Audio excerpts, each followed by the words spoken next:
Um, Hi, everybody. Thank you so much for joining us today. Just briefly, I'm Christy Schlossberg. I'm the Director of Integrated Marketing and Global Services at CORFAC headquarters. And we are doing a panel discussion today about social media, which I know is an incredibly hot topic for just about every organization. So we put together this panel of people in the network. So I'm going to let them introduce themselves, but I think we're going to have a great discussion that we want to be very interactive. So you can use the chat feature if you'd like. We're also going to go ahead and stop at the end of each section for some interactive discussion, questions. We kind of did a pre-call and there was a lot of good conversation and information sharing. So I really hope you get a lot out of this, and please stop us if you have questions, if you have comments, if you have things to add. I think that would really just help this discussion the whole way through. So to kick off our panel, Stephanie, if you'd like to go ahead and introduce yourself, that would be great. Hi, everyone. I am Stephanie Bernota, the marketing manager for Berger Commercial Realty in Fort Lauderdale, Florida. And I'm excited to share my experience, and hopefully you guys can take some stuff away from this today. Thanks, Stephanie. Kishana, do you want to go ahead and go next? Sure. My name's Kishana Sterling. I'm the marketing manager for MDL Group in Las Vegas, Nevada. I've been doing marketing for about 5 years, but this is just completed my first year in the commercial real estate industry. And I'm hopeful that I can provide some tips and tricks also to help get you guys some social media engagement. Awesome. And then finally, Alex, if you want to go ahead. Sure. Hi, everyone. I'm Alex Walker. I work with Patricia True-Agos at KT Public Relations. We support CORFAC with marketing and social media and public relations. Awesome. So thanks to all of these ladies for being on our panel. I think, like I said, hopefully we have a great discussion, and please, if we're going through things, I know there is going to be a range of experience, and some people might be doing some things, some people may not be doing any of these things, but we're all kind of here to share ideas and learn from each other. So the topics that we wanted to touch on today were social media posts, scheduling, trying to move this so I can see my screen, scheduling tips and tools, social media content, just the basics and getting started, then kind of moving beyond the basics and getting beyond properties. We know that we're working in commercial real estate, so the work that we're doing is supporting the brokers, properties, close deals, but what are other things that we can be doing to populate the channels that go beyond those properties? We're going to touch briefly on using Facebook ads or sponsored content, so paid campaigns on some of the social channels, maybe some alternatives to those as well.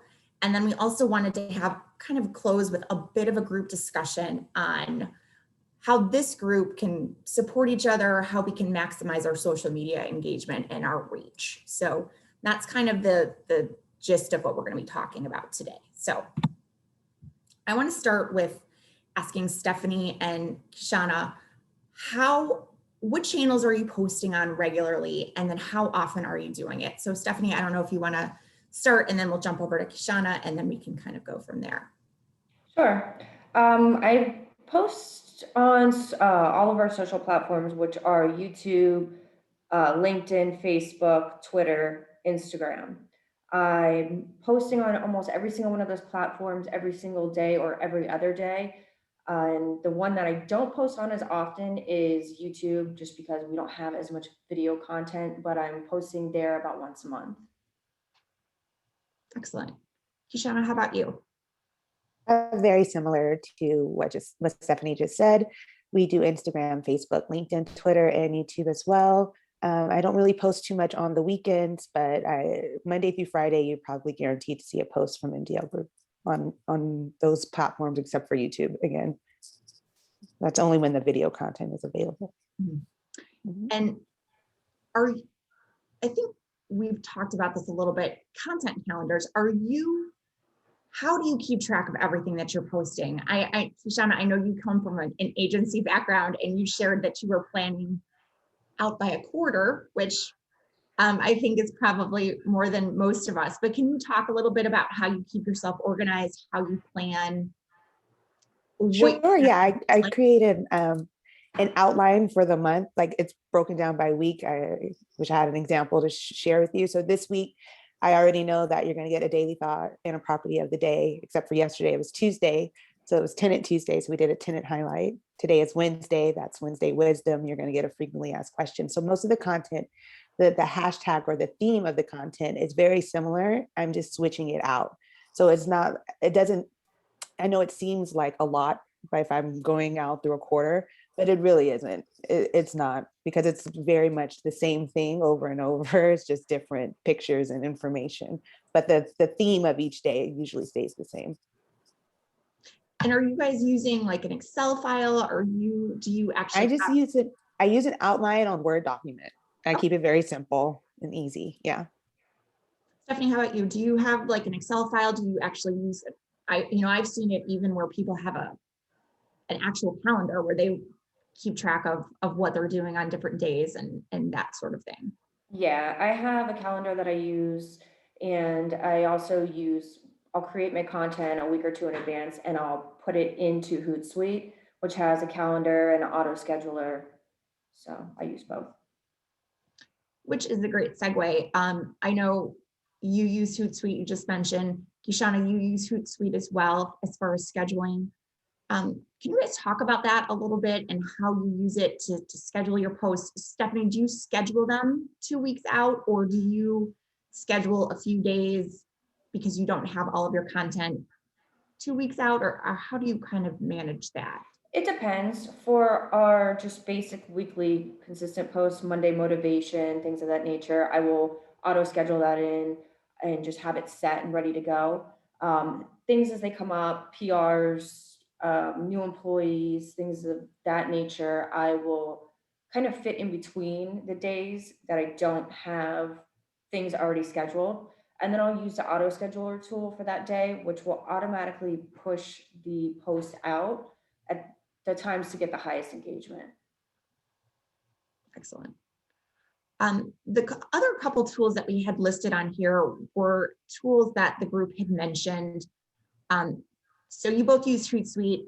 Alex, do you use Sprout Social or Buffer at all? I know you had mentioned those two. I'm not sure if any of your clients use those. Yeah, I've used Buffer before with another client, and it's very similar to Hootsuite. I'd say it's maybe there's slightly less capabilities on it, but it's a little simpler. And there is a free version as well as a pro version, so you can kind of get the feel for it and see, whether that is the best platform. And then Sprout Social, I think, is slightly more advanced. I know like a lot of big agencies use them. There's more metrics built in. So if that's something that's important, to you to track performance, that's one to investigate. Awesome. So does anybody have questions on, posts, scheduling before we kind of move into creation? Okay. We talked about post creation tools. Adobe Creative Suite, I think most people are familiar with the different tools that are available there. Some of the additional tools that we had talked about and mentioned were Canva, which I know has a free version. There's also some animation and features like that. And then the Ripple, I'm not as familiar with. So Stephanie, I believe you had talked about Ripple, or Kishana, I'm not sure which, or if you're both using it, if you've got experience with it. I had mentioned Ripple. I don't use it very much anymore, but it's a great program to use if you want to create animated posts or stories. They give you simple templates to use, and it's plug and play. So you can just go in, type in what you want, add the pictures, and then it'll animate everything and make it look very professional and polished. They have different themes. So you can, if you go in, you can actually set your theme as real estate, and it'll give you all the templates that are catered to things that would promote real estate properties. So I don't think they do a free version anymore though, but Ripple is great for people who don't know how to create video or animated posts, but want to do that on their feed. And then the Sochi, Stephanie had mentioned the Sochi, since she's managing not only Burger's social media, but also social media for your firm that is not local. So if you'd like to talk about that a little bit, I know we've got some firms that have offices in multiple locations, so that might be interesting for people. Yeah, so she's just another scheduling tool, but in addition to scheduling your posts, they will create content for you. They'll pull certain articles and share them within the sector that you want, the theme that you want to stick with, and they'll create custom content. They will draft insight articles, custom drafting tools for you, and it's all copyrighted. Whatever they draft for you on your behalf, you own, which is, it's really beneficial if you want to have that extra tool. And your other, where are you, because I know you're based in Florida, where was the other office that you were talking about? So Andrews Avenue Residential is a multifamily division that we own, and we're located, it's actually down here, it's the same office, but all of our properties are in North Carolina and Virginia, and we have about 10 of them right now. So they're overseeing all of our properties, and because I am the marketing department for both companies, I'm not familiar with that market. They do all that legwork for me and keep us relevant, keep us, out there in front of our audience. Great. So that's kind of the crux of scheduling. And does anybody have questions, want to dive into any of these topics? I've used Canva for some of my posts. It's really easy to set up a template that you can use. A lot of what Kishana had said about getting things kind of set, Stephanie as well, you kind of get your post set and then you have a template and you can kind of schedule them out and slot things in. It's one way to kind of there's so much work that goes into this. It's one of the ways to cut down on some of that work. So that's my go-to. I use Canva every single day. And whether I'm using it for just social, you can also create flyers and business cards and stickers, everything. You can do everything in that tool, and the free version it goes a long way. So you can do a lot with that. Makes it easy for all your graphic designing needs. And it's very intuitive if you don't have a lot of graphic design experience, because Adobe is very, it's a great suite of tools, but it's definitely geared for people who have more of a It's more from scratch. Yeah. And you can still create from scratch in Canva too. You don't have to use a template, which is great. So that's why it's just a really great tool. And with the Pro, you get more access to like free license photos and things of that nature. If you want to use stock photos, you already have the licensing and you don't have to worry about that coming to bite you in the butt later. So Canva is just really great for all of those things. Video too, you can use stock video footage as well. We did that for our welcome video for 2021. Yeah, it's a great tool also. The Pro version, I believe, is only about $12.99 a month, so it's reasonably priced. It's definitely worth it. Awesome. Does anybody have any questions about this before we move on to the next slide? Christy, not questions, just a remark from me. These tools are quite new to me, except Adobe. We will get, familiar with this, with these tools, and then we will see what we can do. Yeah, no, thank you. Of course. And like I said, the Canva, I just started using Canva because I was Adobe. That's what I had always learned on. But the Canva, it's very intuitive, and I find that it's easy to find a template that is similar to what I'd like to do. And then you can use your own text and your own images, and it's very easy to make it look very nice and polished. And okay. One thing I'd add, one tool that we haven't mentioned here is Linktree. I don't know if either of you use that on Instagram, but on Instagram you can't share live links in your posts. And so if you're sharing an article or mentioning something, you're trying to direct your readers to an outside link, you can use Linktree where you upload all the links that you're referencing in one place, and then people can click through. Otherwise, you can, just have your website there and just direct people there, but not all of your posts will refer back to your website. So it's useful for that. Yeah, we use link in bio. There's a lot of different ones you can use as well. Yeah. Link in bio will bring up your Instagram feed with only the pictures that have a link attached to it. And then you can just click the picture and it'll take you to the link. Yeah, a little tricky thing about Instagram. There's always a little something tricky about them, isn't there? They want to keep you on their platform, not send you away from it. So Unless you run a sponsored ad, and then you can put the link in there, but that's a different topic coming up soon. Okay, so content and getting started. Obviously, we're working with commercial real estate. We're here to support the brokers, the organization. Kashana, could you talk a little bit about how you work on your posts? Do you get input? I know you schedule pretty far out. Do you get input from the staff? I am assuming people have some thoughts, feelings, ideas that they'd like to share.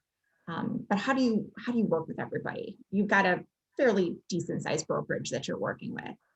Yeah, so for the brokers deals, I always send the social posts to them for approval to make sure I didn't get the square footage or the pricing incorrect. Maybe they don't want to use that picture. They want to send in a different image for that. Maybe they don't want me to mention who the new tenant or the new buyer was. So I always send that over for approval to make sure it's okay. Same thing with the tenant highlights. I send it to whichever broker or property manager requested that, and then make sure that's approved. As far as like birthday posts, I don't send that to the people because it'll never get approved. So I just kind of ask for them to send a picture that they want me to use. And then I pick from those pictures. And then if I don't get any feedback from anyone, I still just kind of go with my best instinct and let it ride. But if it's a property, then yes, I definitely reach out to the brokers. I want to make sure that I got everything correct, for approval. And then Stephanie, I know you're the marketing department at Burger. So how do you manage what you're posting and how you're posting, and how do you balance what you're including on the channels?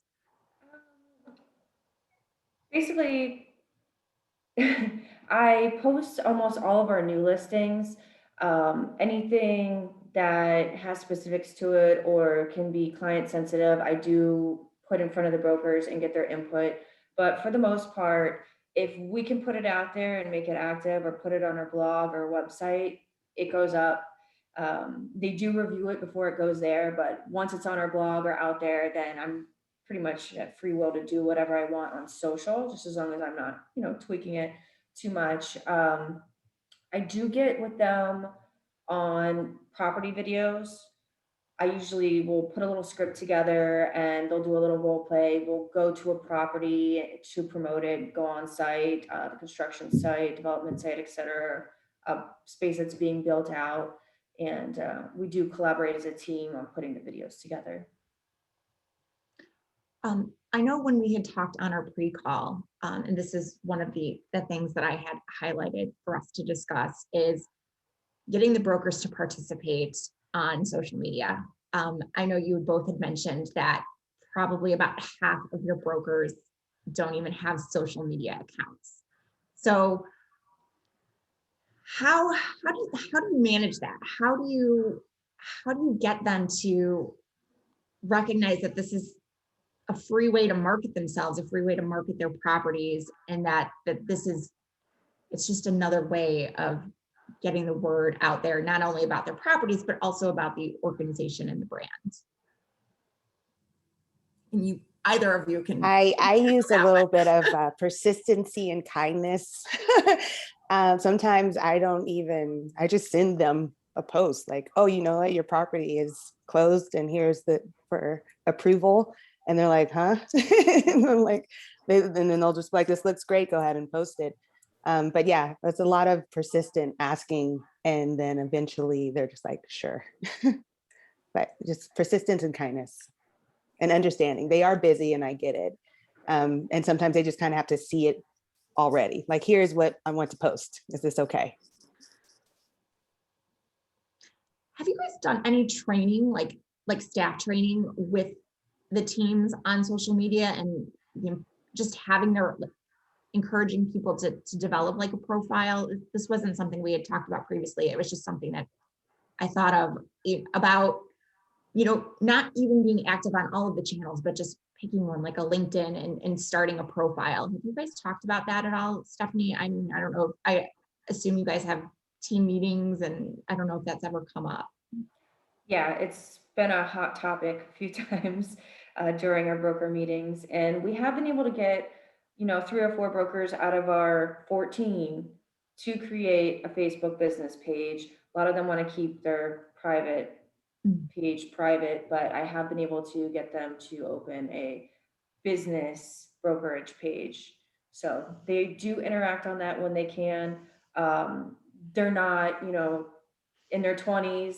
They are senior brokers. They're really busy. They're not on there, every day like we are, but when they are on there, they are active. When I was brought on, we gave everyone an onboarding sheet, kind of like how I would do with my agency clients, but they were kind of geared towards commercial real estate questions. Chaim and I sat down and kind of fleshed out this paper, and then we gave it to everyone, like, who's your target audience? How much do you want to be seen? Like, how should we brand you? What do you want to achieve on social media? And just to kind of gauge where they were at. So that I have that, and that way I know which ones I have to kind of push more and which ones I kind of know are already on board with me for. So that can be helpful if you want to just get a few questions going and ask them if they would like for you to set up the social media accounts for them. I created Hootsuites for everyone themselves and gave them the passwords as well. So when they do have speaking engagements or their own personal praise that they want to have seen, I can go ahead and put that on their own on their Hootsuite and have it scheduled out for their social media accounts as well. But again, not everyone has them and not everyone cares to do it. And eventually they will see it as more and more progress is shown for the entire company, I think, because before I got on, it wasn't a top priority. Social media wasn't a top priority. It was there, it existed, and they were doing it as it happened when they had time to do it. And this is the time we've actually started capturing analytics now and showing that it's growing, and this is how it's growing, and these are the leads now being captured from this, so they can see its actual reasonings behind it and why it's important. And I sometimes think that data can help as far as just saying, this is why it's doing it. Like, no, this is how many leads we've got last month just off of a Facebook post. So this is why we want to put you on Facebook and Instagram. So that can help also, showing the data behind it and the stats that support it. Kishana, we actually had a request in the chat if you would be willing to share that onboarding sheet with the group so people could get an idea of some of the questions that the criteria that you were going with your brokers. Sure, I'll email it to you, Christy, if that's okay, and you can send it out. Okay. Yeah, we'll do a wrap up with this call, and then we've got a section on the extranet where we actually post resources. And then this is also could be a plug for our marketing specialty group LinkedIn page. We've got a group on LinkedIn, and we can share that resource there. It's a private group for us. So the other question in the chat is kind of our next question that I wanted to touch on. I think it's kind of an intimidating thing because when you talk about Facebook and Instagram and Twitter, and people always say, oh, well, you have to post this on Instagram, you have to post this on Twitter. Are you guys posting different content on different channels, or are you tweaking what you've got? I kind of just tweak to the same thing. Like I said, I think in the last call, if it's Twitter, kind of give a bite-size caption as opposed to a lengthier one on LinkedIn or on Facebook. If it's Instagram, I know I can't post a GIF or a GIF. I don't know which way you guys pronounce it for you. So I'll have to make it a video version instead, but it's usually the same thing. I'll let the full article ride on the preview. I'll let it do its thing on Facebook and LinkedIn, but I know I can't do that on Instagram. So it's the same thing. It's just kind of repurposed to fit the platform properly. Stephanie, I'm assuming the similar with Same, you? yeah, very similar. So I guess the thing is, it's don't be intimidated if you have these channels and you're worried about trying to find different content to put on different channels. I think if you've got the channels, the importance is just getting content out there. You know, don't worry that, you know, this picture of a building isn't Insta worthy. It's get it out there and make sure that you're populating your channels. I think that's the most important thing. There's nothing worse than having a channel that's sitting there, because if you're not posting and people aren't engaging with it, it's just not going to be showing up in the algorithms and no one's going to see the content at all. And it's And free I would- marketing. And I would say if you don't have certain channels set up yet, like don't start a Twitter just to start a Twitter, because I would be more strategic and go with LinkedIn first, or LinkedIn plus Instagram, because I think Twitter is not as valuable for business to business relationships. I think the brands that do well on Twitter are more like consumer oriented brands. So, but if you have one, then go ahead and just use the same posts across rather than just letting it be inactive. I always say Twitter is best for companies that require customer service because people tend to complain the most on Twitter, and that's where you go to do your customer service soothing. So if you don't have one, it's really not that big for commercial real estate. So I wouldn't focus too much on it. And if you're not prepared to kind of be there to answer complaints or questions, then it might not be worth having a Twitter, because then people can, it'll just be sitting out there. We did have another question in the chat. What do you do for tenant rep brokers who don't have listings? I'm not sure. MDL I know does tenant rep. Berger does tenant rep as well. So I'm not sure if either one of you, which of you, you could both answer. So Stephanie, if you'd like to go first. Sure. What we do is when a tenant rep deal gets done, then we will promote the tenant and kind of push their business out there, market their business. Doesn't have to necessarily be a managed property, because we manage about 80% of our leasing listings. But if we just put a new tenant in, and I believe I sent you an example, Christy, of Lucas Pest Control Service, that we relocated them, put them in a brand new property and posted them. They were happy. They shared the post. We shared their post, and it kind of just helped push us both out there for more exposure. Kishara? Yeah, the same thing. So if your tenant rep doesn't have any listings, then you want to promote your tenant rep and why they should be listing with that tenant rep. Maybe have them answer some questions online, maybe give a brief bio on who they are and the clients they've dealt with prior to, share their knowledge, highlight some of the bigger clients or tenants that you guys have had for those tenant reps.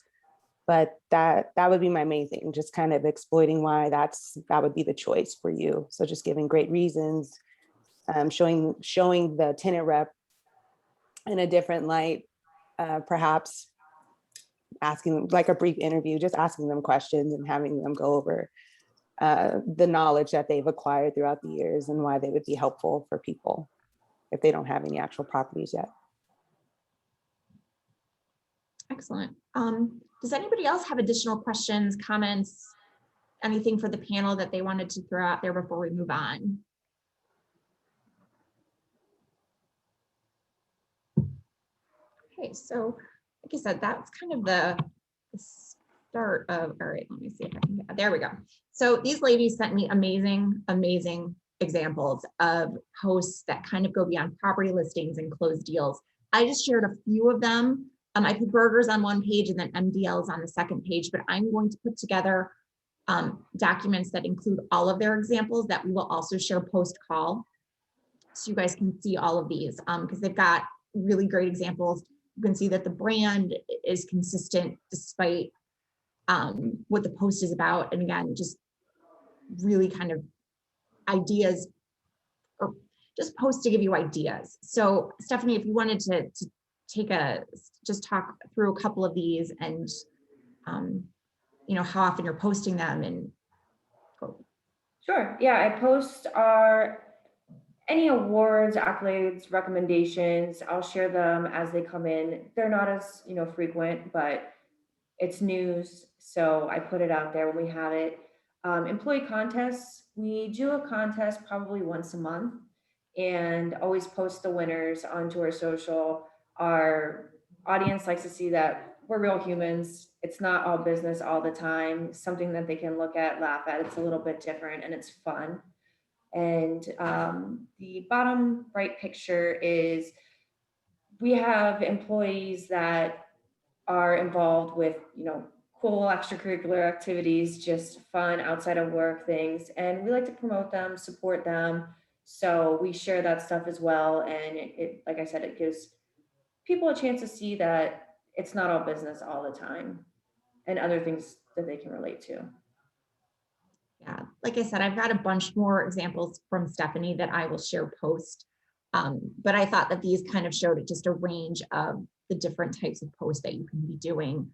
Because I know content is something that everybody struggles with. It is a universal lament of social media. And these posts generate a lot of engagement as well, opposed to just the standard property listing all the time. Just gives it a little more flavor to your page. I think it's the human aspect. Yeah, everybody absolutely. likes to see stories and posts about people. I just, especially, and I don't know, this is a statistic that does not have any basis in reality, but I think we've all been so isolated for so long with the pandemic. And I think having some sort of a connection, even it's via social media, I think it resonates with people. So Kishana, if you want to go ahead and, again, she sent a bunch of great examples. I just picked a couple that were different than what Stephanie shared, but also kind of showed a different range of ideas. So. Sure. So for Women's History Month, we did a full campaign. Our office is like 2/3 women, maybe even more than that. So every Wednesday, we had a Women Crush Wednesday where we did a video interview with one of the staff in our office. And then every Friday, if you checked our stories, there was a women history fact. This was the one that we did about Edith Wilson. So every Friday in the month of March, you got a fun fact about women's history to go along with the rest of the Women's History Month things. I believe all of our daily thoughts were quotes from the women in the office as well, our influential women throughout history. Again, our co-founder and CEO is also a woman. So that was a big national month for us to take advantage of and highlight, to showcase the people in our office. And then birthdays, again, we have to show the element of the human side. The keyword in social media is social. You don't want to always be on a soapbox, expressing how great of a company you are. You want to show the people inside of the company as well. So we give them their flowers, also with their anniversaries. And then our tenants, they help our property management side flourish. So we want to give them their flowers and highlight them as well. And we don't want to just show off the building. We want to show the people who make that company thrive. So we like to do a highlight on the owner as well, if it's possible, so they can know who they're dealing with and who we deal with on a day-to-day basis on the property management side. I think that's just a good thing. And the tenants, they really love it. They always share it as well. It's a great way to do cross promotion too. Very subtle. You're doing what you have to do. And now you get access to their audience as well, because they're going to promote it on their page. And I'm assuming when you're talking about your tenants, you're tagging them in their posts. Always. Yeah. And we make sure that they know that it's happening, so they can be aware of it. And they're usually very grateful. Yeah, they like it. Like seeing it. It's usually very thoughtful and wrote up. That's just the second page. I don't do very many static posts. So when you're like, please just send static posts, I had to grab screenshots for you and send it over. So the front page of that Meet the Owner was the actual property and everything. And then it would switch over to the Meet the Owner side. We had a question about posting multiple times a day. Do you post multiple times a day, and what are your thoughts on that? I do. There's a morning post, there's an afternoon post. Usually in the morning, it's our daily thought. In the afternoon, it's our property of the day. There's always a story, and we're going to start doing more reels now that Instagram's algorithm is catering to reels over regular posts. So you kind of just have to post if you need to post. So if you don't have any properties, if you don't have anything to say, don't do it. Don't just flood people. But if you have, like I said, like an outline for the month and you know what you're trying to accomplish for that month, then don't be afraid to schedule it out you can kind of take that feedback. If you have analytics set up in your Hootsuite or whatever scheduler you're using, and you can kind of see what's doing well and what's not, and then you can readjust from there. Always like just watch and look at the feedback from the engagement that you're receiving from your content. But don't be afraid to publish more. If you've got stuff to show and stuff to highlight and it's timely, then get it out. Stephanie, do you agree? Are you posting multiple times a day? Yeah, I will when I have quality content to post, but I don't just post to post, like Sean said. Anybody else have additional questions, comments? Want to get any input on anything? Please, you don't need to use the chat. If you'd like to take yourself off mute and just ask questions, you're more than welcome to do so. I have a question for Kashana. I was just looking at your Instagram page, and I love the animation on your posts. I was just wondering what you use for that. Is that Canva? That is Canva. Yeah. Okay. I'm trying Unless to it's the MDO Minute, and it's a mixture of Canva and Premiere. Okay. Yeah. Thank you. And Kashana, for that, are you just creating a post and then animating it on Canva? There's a little feature to do that, or are you actually, super technical, but I'm sorry, for which post? Like just a regular post? Yeah, so they have the animate thing and you can do the slide. So I just animate the slide or the picture and make it float a little bit. If you do a video, it just gets boosted up. So even if you just make a bar, swipe across the title, it'll get more of a push from the algorithm on Instagram. Unless it's a reel, that's the next thing. So you got to start just learning the algorithms. They change so quickly, and that's just one of the tricks to kind of beat it, because static posts don't get as much attention. excellent. All right. Anybody else have questions? Excellent. All right. So the next thing that I wanted to just touch on is using sponsored content on LinkedIn or Facebook ads to boost posts. Kishana, could you kind of start us off? Are you guys using either of these tactics as an organization? And if you're not, what sort of alternatives are you guys looking at to help boost your posts? So right now, no, it's not like a big top priority. We did have a few brokers, a broker team, shall I say, they boosted 2 of their posts. It's hard to do real estate on Facebook because they have very strict guidelines. Even though you're doing commercial real estate, they'll tell you about the Housing Fair Act. So you can't really put the written content that you want. It usually gets flagged for discrimination because of who you're targeting, your audience. You kind of know what kind of building, what kind of owner the building would be for. And when you start doing your specific audience, you usually get flagged. So that's really difficult. And you got to have a very set and strategic campaign, I would say, if you're going to put money behind it. I think I mentioned in the other call, if you're going to do it, have your landing page set up, have like the best professional photos you can have. I wouldn't just put money behind any post because your return on investment will probably be minimal when it comes to Facebook ads.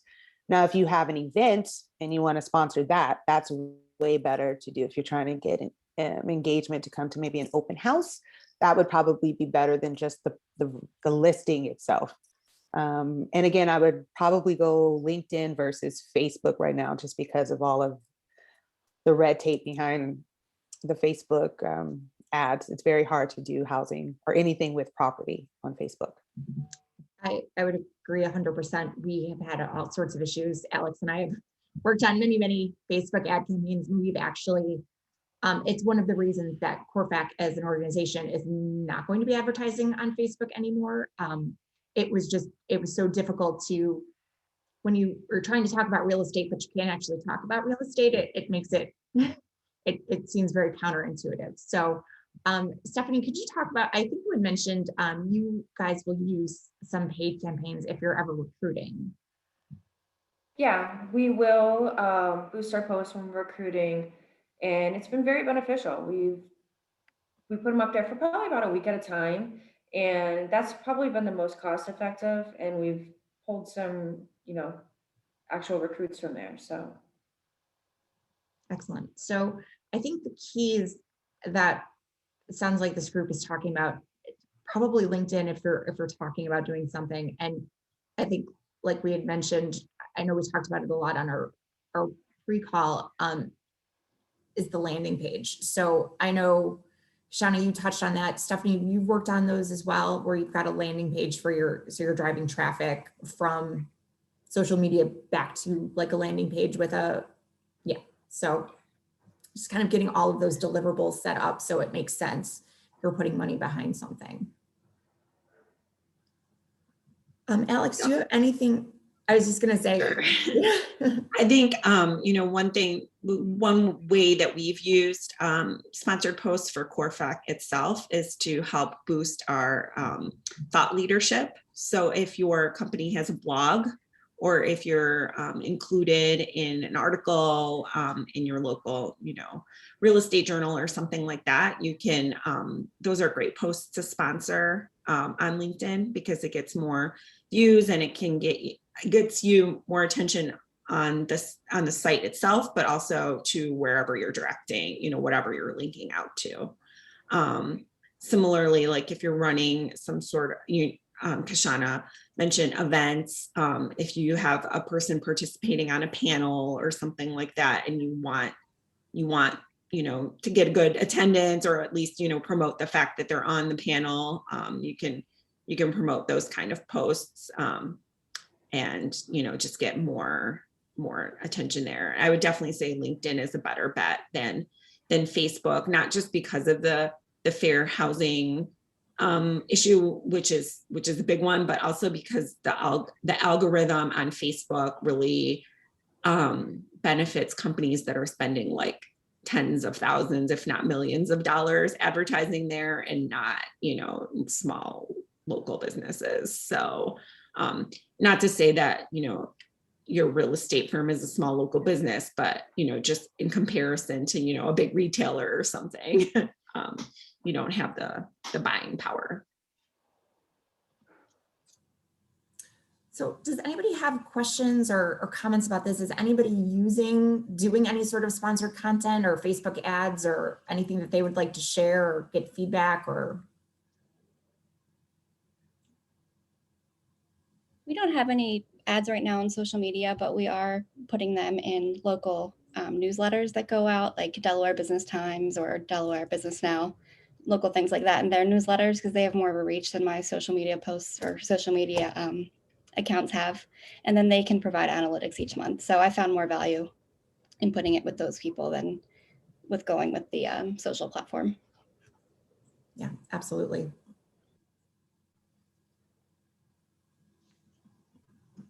All right, if nobody else has any comments, I'd like to kind of jump in to this topic a little bit, which is how this group can kind of maximize our social media engagement as a whole. One of the things that we had talked about doing was trying to put together kind of a CORFAC monthly coordinated post. So I put just a brief sample on the page of what's something that like headquarters could provide to all of the marketing departments and say, okay, so we're going to post this image with this copy and we're going to do it on this Tuesday. And, let's all do that. I mean, does that sound like something that you guys would be willing to do? I think it could be great. Like, obviously it would include some hashtags, it would include some tagging, that sort of thing. But I was trying to put this together, and this was a sponsored content piece we did several months ago. So, if that sounds like a good idea, that was something that we were going to start looking at, putting together some of these types of posts to share with the group, if that sounded good. I think it's a great idea. Yeah, Allison, I think you had mentioned it, and it was like, it's always been in my mind, and I'm like, yes, we're definitely going to do that. And it's just a matter of, doing all of the things and then getting it started. So yeah, absolutely. I think it would be a really good thing to get started. And I think that it would be, if we provided all of it, if you posted it on one channel, if you posted it on all of the channels, it's just a matter of putting the content out there is kind of my thought. And then I know we're all promoting ourselves, and CORFAC, we're kind of in a different position because we're promoting CORFAC as an organization, but then our goal for our social media is to also be promoting you guys and your firms and your deals and your brokers. But I also think it'd be really beneficial if we liked, followed, and shared each other's content. So MDL would follow Burger would follow MDL, Patterson Woods follows MDL. So we can all kind of see what people are posting, and if it's relevant, you know, if it's a CORFAC to CORFAC deal that Patterson Woods does, you know, it could be like a way to go from you know, just kind of a way to, again, it's like the social aspect of the network.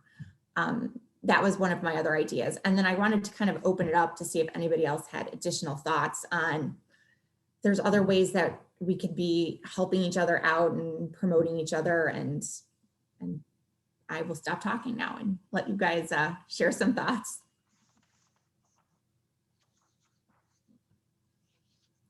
No, I agree with you, Christy. The ideas I wrote down were the collaborating, being a resource tool, just like with all this information, maybe creating polls so we can, you can enforce engagement. You can like do that on your Instagram stories, give 2 options, or maybe a quick fun survey that has something to do with that nature. But if you just give everyone like a heads up, like, hey, next week we're going to be highlighting you. If you want to go ahead and get ready to share that, that would be great. Or maybe to the whole CORFAC network, whoever has their social media, you can just say the same thing. Hey, we're going to be highlighting this company. If you guys can just give a congratulations on your page or your story. Maybe if it doesn't fit, some people have themes, I don't know. So if you know, if you want to just share that too, that would be great. Use this hashtag, make sure you tag them, and then that would be great. And you just get exposure on other people's audiences. But I just think if you talk to the other managers beforehand, so they get a heads up and they can plan for it, or just make sure there's time to do that, then it shouldn't be a problem. But collaborating, that's always the key to help with expanding your growth.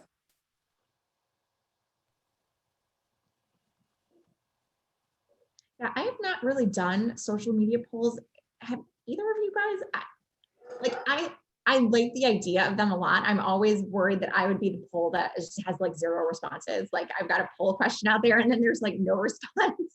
So have you had luck with those? Because I think they're really like a really great, easy way to get engagement. But I did one for a different company. It was like National Peanut Butter and Jelly Day. So I was just like peanut butter or jelly, you know, just something silly. It doesn't have to be so intense, just to get the engagement going. And if you start doing them like on this specific day all the time, someone will know like, all right, we're going to get a CORFAC poll pretty soon. And if once the people start answering, you'll get a push too, because they engaged with that story. So they'll start pushing you up in their feed. So you'll see it. all right. So that is kind of all we had as far as the presentation, but I really wanted to open this up. We've got about 9 minutes left for any questions, or, you know, these are the experts here. They're doing this all day, every day. So if anybody's got questions, comments, anything they wanted to touch more on, you know, this would be the time to do it. So if you'd like to just take yourself off mute and ask away, please feel free. Chaim has a question. Go ahead, Chaim.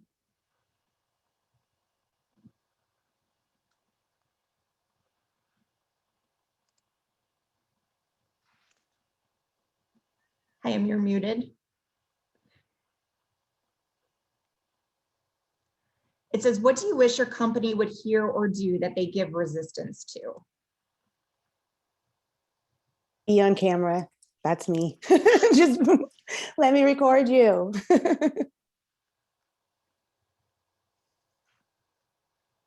But to your point, you know, video is huge on social. Any sort of movement that you get, Stephanie, he'd like to hear from you as well. I guess I wish they would give more input on things. They kind of just back off and say, hey, you're the professional in that department, take care of it. And just wish more input, more involvement, but do the best that I can do, and it's working out so far. a question for you, Stephanie. I was looking at your website and the burger bites. Do you Yeah. come up with those questions or do the agents come up with them? Because I love that idea, but it's hard for me to come up with those ideas. Yeah, it's a collaboration of both.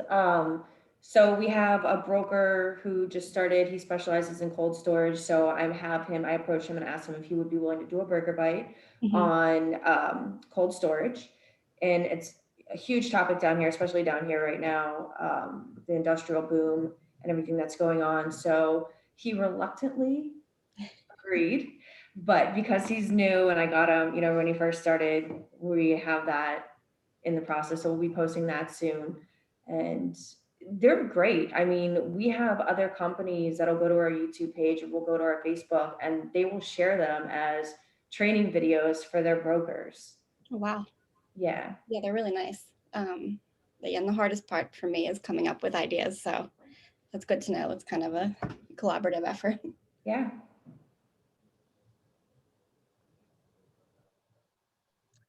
Does I would, Go ahead, I would- Alex. I would just add, I know I don't work directly for a company, but I think something that all companies or all clients that I've worked with is getting, the principals or, other leaders as engaged as possible. I know they have a lot of other things going on, but, a principal resharing a post from the company page just gets so many more eyes on it. And, you don't have to do it for every post, but especially if it's something like that's unique information that you're putting out on your social.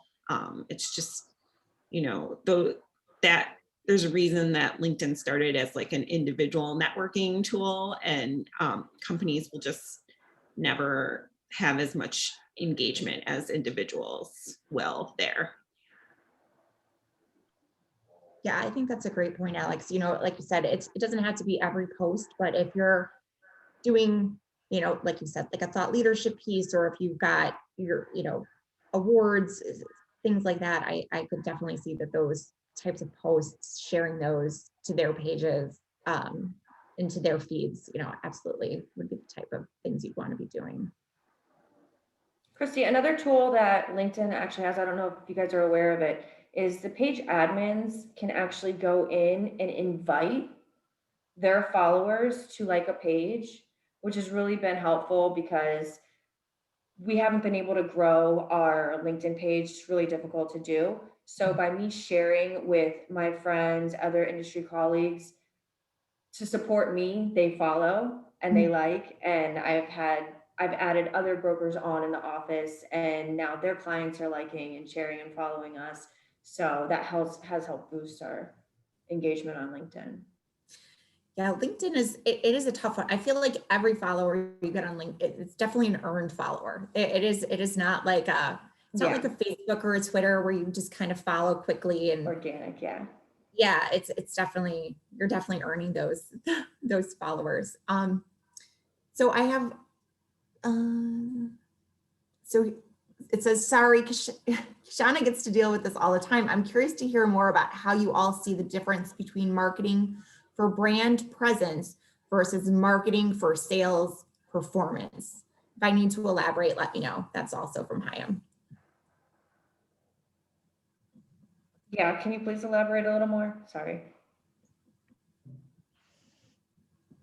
So the terminology brand and awareness and sales and performance comes from a specific article that I read and Kishana got to reread, and we get to talk about all the time. So one of the sort of gaps, I would say, I'm going to make an assertion, a gap between a busy broker or a busy owner not giving you time and attention or the feedback that you want or buying in or going along with the post is they just don't see how all this stuff that you're doing, it's great. People see me and it's nice, but I don't see the direct link between what you're doing and a commission in my pocket.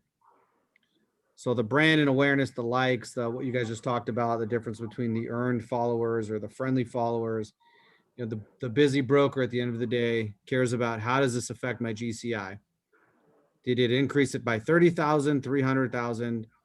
So, there's difference between posting and marketing for the brand and awareness versus it created a lead. A lead is a conversation is a requirement is a commission. Any thoughts around that? I Have you think cracked the code? the more knowledge that people have about your brand, the more word of mouth that you're going to get. We get people that come to us off of a post that I posted about an award or another deal that was done. And they'll come to us directly and say, hey, you know, we saw you on Facebook, we saw you here or there. I have a requirement. Can you help me with this requirement? And then we'll figure out which broker this is best for. And we'll put it in front of them. We'll say, we generated this lead off of this social platform. So they do see it. It's probably not, because a lot of our brokers have been in the industry so long that they're getting their own referrals off of previous business and friends of friends that they've done business with. But there have been some substantially large deals that were done based off our efforts on social media. And I think those are the brokers that ended up stepping up and creating their own Facebook pages.